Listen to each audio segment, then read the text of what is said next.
বউ পাগল কিন্তু একমাত্র চরিত্রবান যুবক হতে পারে। এর কারণ হচ্ছে বউকে ভালোবাসা হচ্ছে নবীজির সুন্নাহ এবং বউকে তার প্রাপ্য বোঝানো হচ্ছে নবীজির সুন্নাহ।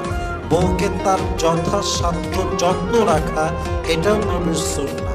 তো যেই পুরুষকে কেউ বলে যে সে বউ পাগল, এটা বড় সৌভাগ্যের বিষয়, কারণ সে নবীর সুন্নাহকে আদায় করছে। বিয়ের আগের জীবনটা it's not actual a life, এটা কোনো আসলে জীবন না।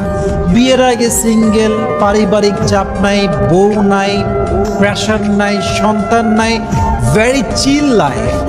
বাট বিয়ের পরে দায়িত্ব আসে এবং বিয়ের পরে যে মানুষটা সুখী হয় সেই তো আসলে সুখী মানুষ হয়, ঠিক কিনা বলো যুবক ভাইয়ারা?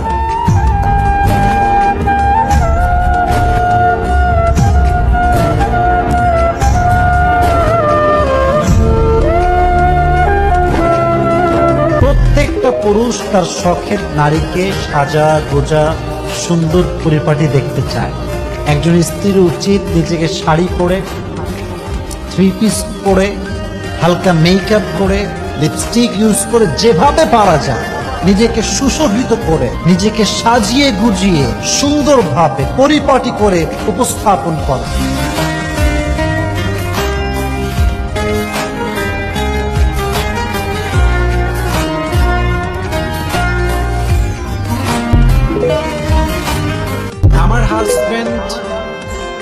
আমার হাজবেন্ড যদি আমার হাজবেন্ড কেউ বাজে কথা বলে, তবে আমি কি তার বিপক্ষে যাব না পক্ষে যাব?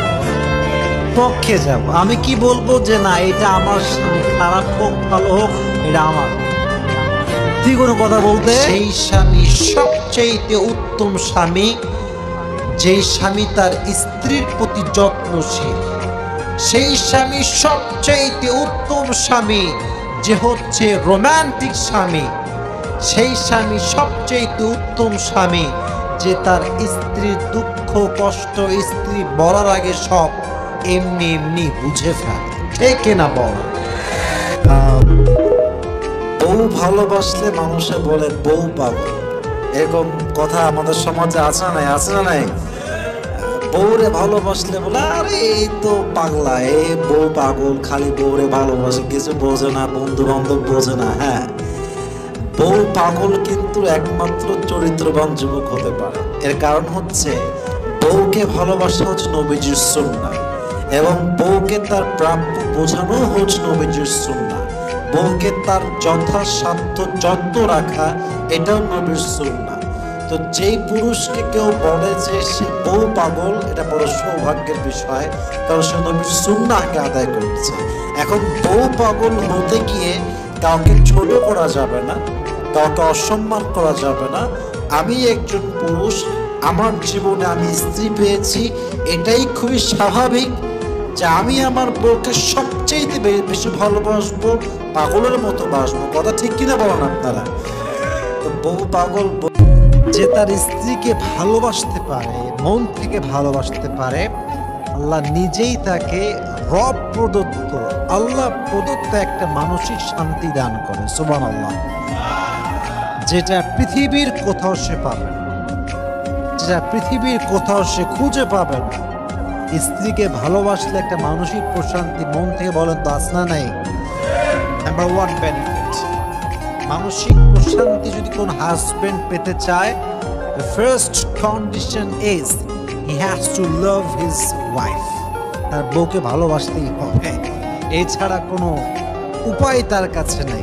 যে তার স্ত্রীকে ভালোবাসে না, দেখবেন সে খুব ছটফট, মানে ছটফট করে, অলওয়েজ অস্থির, অলওয়েজ কোনো রকম কোনো স্থিরতা নাই, মানসিক অশান্তি, মানসিক ডিপ্রেশন তাকে ঘিরে ধরে। একজন যে তার স্ত্রীকে যত বেশি ভালোবাসে, তার হৃদয়ে মানসিক প্রশান্তি দেয় একজন, তিনি কে? স্বামী যতই খারাপ হোক না কেন, বউ যা বলে শুনতে বাধ্য হয়, বউয়ের কথা শুনতে হয়।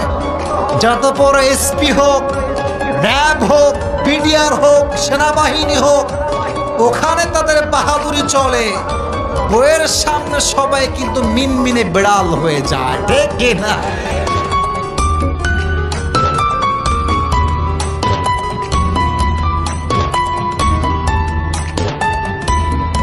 যে তার স্ত্রীকে ভালোবাসতে পারে, মন থেকে ভালোবাসতে পারে, আল্লাহ নিজেই তাকে রব প্রদত্ত, আল্লাহ প্রদত্ত একটা